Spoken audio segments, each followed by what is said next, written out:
Әбдірәсілов мемлекеттік басқару академиясы 2013-2015 жылдары осы екі сөз газеттердің басты тақырыбы болған еді. Біресе академияға қарасты жатақхана қызметкерлері ректордың үйіне тегін жұмыс істеді деген айыптау айтылса, біресе жатақхана тұрғындарына артық ақша төлеті деп шу шықты. Ал осы даудың басты кейіпкері болған сол кездегі академия ректоры Болатбек Әбдірәсіловтің болашағы қалай болды? Соншама шу еңбек жолына әсер етті ме? Сәлеметсіздер ме? Эфирде 4-ші билік арнасы. Біздің бүгінгі бағдарламамызға көп кісі мән бермеген бір тағайындау себеп болды. Атап айтқанда, ұлттық тестілеу орталығының жаңа басшысы назарымызға ілікті. Биылғы ақпанда бұл лауазымға Болатбек Әбдірәсілов келген. Еңбек жолына қарасақ еш әбестік жоқ. Осы салада істеп келе жатыр. Тек бір ғана мәселе бар. Ол мемлекеттік басқару академиясына ректор болған кезі. Сол уақытта Әбдірәсіловқа байланысты даулы мақалалар жариялана бастаған болатын. Соның бәрін Болатбек Серікбайұлының есіне қайта салдық. Сіз өзіңіз білесіз, 9 қазан 2014 жылы сіз мемлекеттік басқару академиясының басшысы болған уақытта көптеген заңсыз әрекеттер орын алған болатын. Мысалға айтсақ, 1000 орынға арналған жатақхана басшысы Елена Жұматпен сіз соттасқан уақытта сол жердің жұмысшылары сіздің жеке үйіңізде демалыс күндері жұмыс атқарып еңбек ақысы төленбеген туралы айтылған. Бұл «Человек и закон», «Мир» каналында бұл ақпараттар шыққан етін.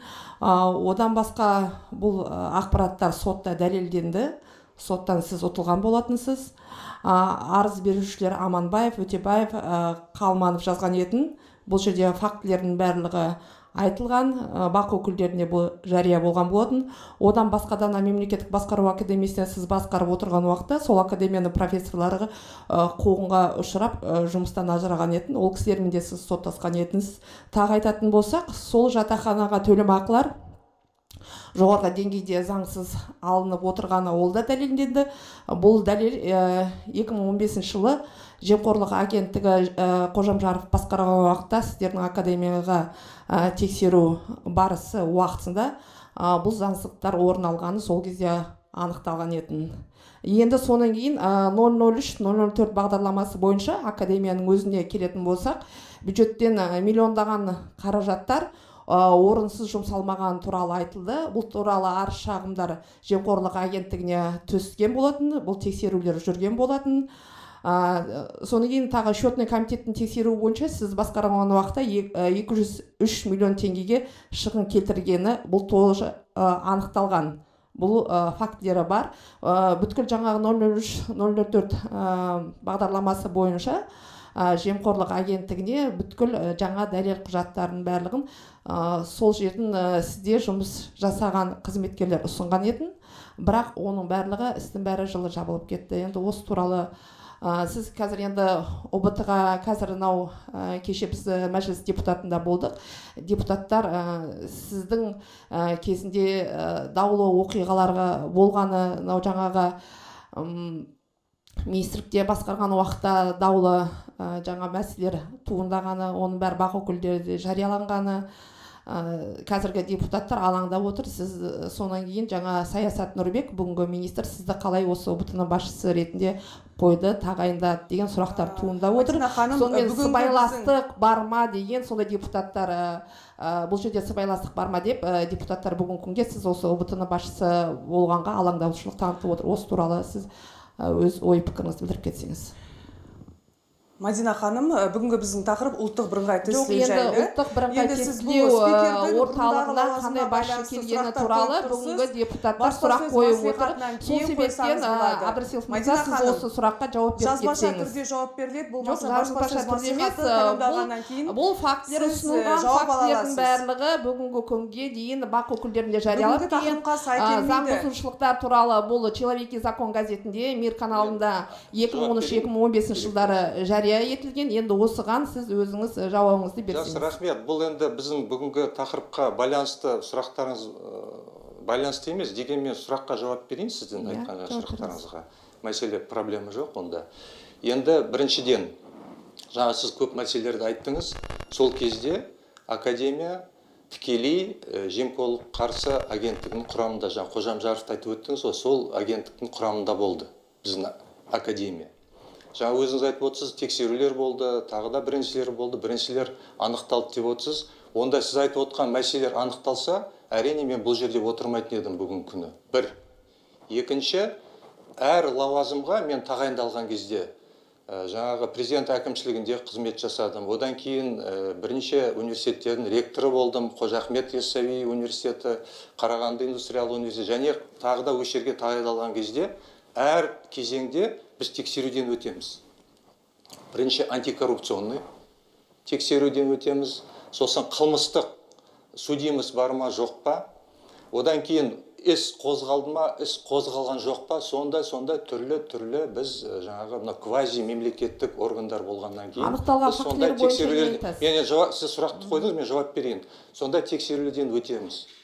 Енді өзіңіз ойлаңызшы, мысалы сіз айтқан жаңағы жағдайлар болып жатса, ол жаңағы дәлелденсе, мен осы жерде мына қызметте бүгін мінекей пресс-конференцияға қатысатын едім ба? Ректор кезіндегі жағымсыз естелікті мен осы жерде отырар ма едім дегені қисынды әрине, бірақ әділет орнаған қоғамда ғана.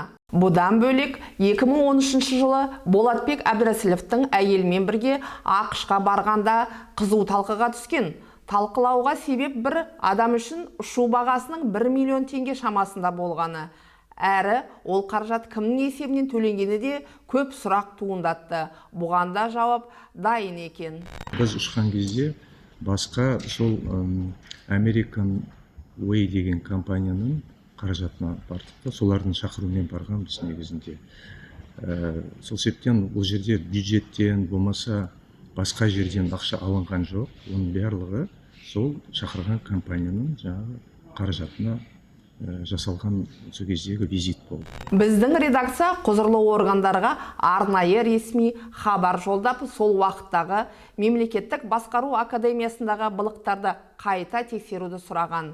Нәтижесі қалай болатын әзірге белгісіз. Егер кемшіліктер анықталып жатса, онда Әбдірәсілов мырза мансабынан бас тартуға дайын екен.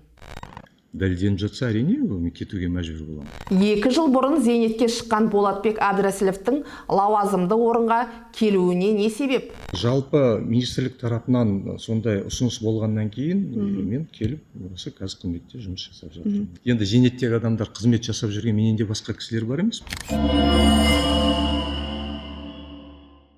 Зейнет жасында жүрген адамдарға жол жабық деген ешқандай заңда не жоқ. Сол себептен мен қатысып жаңағы конкурстың нәтижесімен өттім. Ескі Қазақстан кезінде қызметтен қағылмаған тұлға зейнетте болса да жұмыс істеп отыр. Демек, жаңа Қазақстанда кадр тапшы ма? Осы салаға жауапты министр Саясат Нұрбек бір ауыз сөз айтуға жарамады. Сізден сұхбат ала салайыншы, бүгінгі күнге сіз центр тестированияның бастығын Әбдірәсіловты сіз қалай назначениесіне қойдыңыз, соны айтыңызшы. Сіз білесіз ғой ол кісінің қандай екенін? Министр мырза, сіз неге сұраққа жауап бермейсіз, министр мырза? Министр жауап бере алмайтындай, Әбдірәсілов мырзаның қандай құдіреті бар? Ол өзі қай Қазақстанның өкілі? Жауабы екі ұшты. Қазір үлкен қызметте жүрген кісілердің көбісі сол анау заманнан келе жатқан кісілер. Сол себептен ол енді сол кезде сіз тұңғыш президенттің жаңағы шешіменен ана жерге тағайындадыңыз, мына жерге тағайындадыңыз деген меніңше ол корректный сұрақ емес. Ол кезде де жетістіктер де болды, кемшіліктер де болды. Қазірде мысалы біз жаңа президентпенен енді Қасым-Жомарт Кемелевичтің басқаруымен қазір үлкен жетістіктерге жетіп жатырмыз. Сол себептен мен вообще түсінбеймін. Мынау ескі Қазақстан, жаңа Қазақстан деген ұғымды түсінбеймін. Себебі халқымыз бір халық қой, бір заңдар. Қасым-Жомарт Тоқаевтың саясатын ұлықтап отыр. Дұрыс та шығар. Алайда 7 жыл бұрын ғана мемлекеттік арнаға берген сұхбатында тұңғыш президент Нұрсұлтан Назарбаевтың латын әліпбиіне көшу бастамасын әбден мақтағанын қалай ұмытамыз?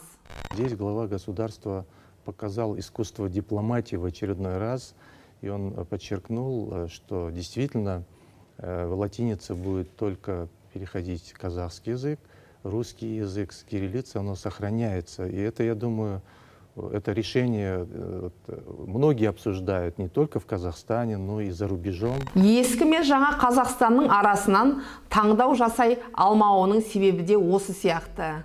Айтпақшы, Әбдірәсілов мырза мемлекеттік басқару академиясын басқарған кезеңде жемқорлыққа қарсы агенттік аппаратының жетекшісі болған Айгүл Шайымова тексерісті жоғарыдан түскен қоңыраудан соң тоқтататыны туралы айтқан. Кімге сенеміз? Ақиқатын білу үшін Шайымова ханым мен Әбдірәсілов мырзаны біздің арнада тікелей эфир арқылы бетпе-бет сұхбаттасуға шақырамыз. Жаңа Қазақстан ғой, қанша дегенмен.